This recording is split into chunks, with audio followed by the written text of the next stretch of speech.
শিক্ষার্থীবৃন্দ, আজকের আলোচনা নবম দশম শ্রেণী, বিষয় গণিত, অনুশীলনী 2.1, শিরোনাম সেট ও ফাংশন। যদি সার্বিক সেট ইউ সমান 1, 2, 3, 4, 5, 6, 7 এবং এ সমান 1, 3, 5, বি সমান 2, 4, 6 হলে প্রমাণ করো যে 4 ক A union B whole prime সমান A prime intersection B prime.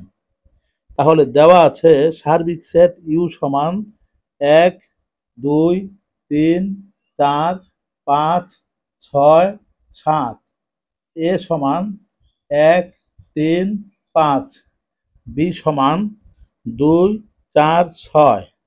সুতরাং এ ইউনিয়ন বি, এখানে ইউনিয়নের ক্ষেত্রে এ এবং বি সেটের সকল উপাদান একবার করে বসাতে হবে।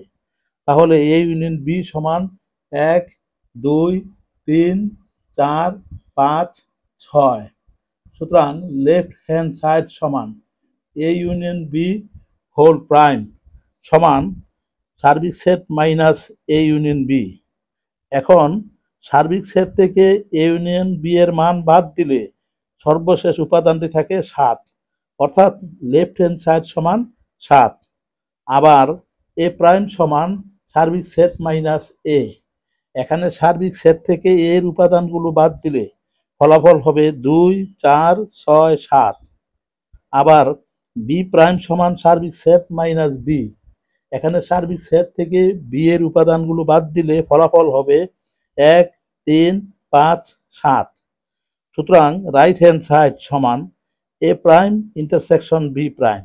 এখন এ প্রাইম এবং বি প্রাইমের সাধারণ উপাদান হলো 7, অর্থাৎ রাইট হ্যান্ড সাইড সমান 7। সুতরাং লেফট হ্যান্ড সাইড সমান রাইট হ্যান্ড সাইড। প্রুভ। ধন্যবাদ সকলকে।